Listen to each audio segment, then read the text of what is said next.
Hey everyone, it's Chris acting with Acting Creative, and this is a handwoven experience, episode 9.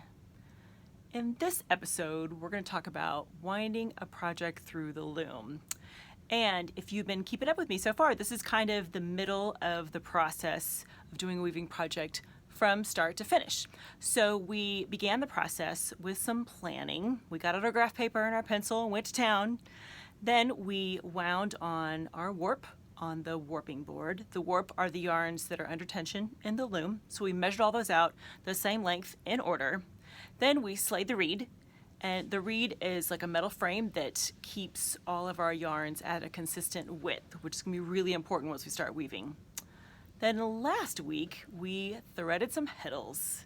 And in that stage, we assigned each yarn to one of the shafts in the loom, which was going to make a difference when we start to create our pattern in the fabric.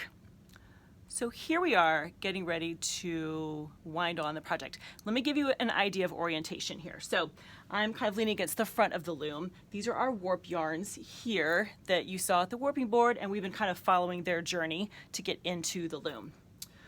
So then we've got the leash sticks. You saw these in the slaying the reed. Here's the reed here. We put these together in that kind of third part of the process.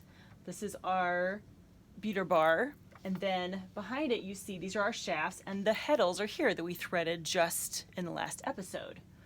So for this part of the project, our goal is to move all of these yarns through the loom and tie them onto the back. In an effort to do that, what we're going to do is in between each layer of yarn that we wind on, we're going to put in a yardstick. It works out handy because it's a 36-inch loom.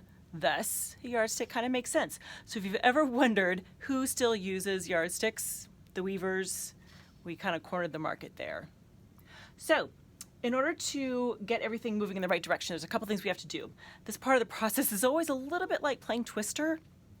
There is a break down below here that I have to release with my left foot. And then the right arm, the right hand, is going to move the crank to shift all of the yarns through the loom. So here's kind of what it looks like. So the break is down here, so I'm going to get it with the left foot here. I kind of like to hang on to the leash stick with the left arm, and then back here, see my crank? This is what I'm going to move to get all the yarns winding back here. So release the break, move the crank, just like that. I usually don't go too far before I put in one of my handy dandy yardsticks. Thank you very much. So let me slide that right in like that. I'll release the brake and I'll shift that around just a little bit further like that.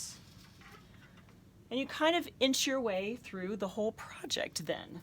So pretty soon I can see the ends from here. Pretty soon I'll have everything moved over this way so all my yarns are on the back. And then I'll tie everything to the front. And the next stage, we'll be weaving. And that is really the point of all this anyways. So I hope you got a little something out of this, learned something new. If so, please like, comment, or share. I would love to hear from you. And if you want to be one of the first to know when new episodes come up, go ahead and subscribe. It'll give you a notification. You'll be right there.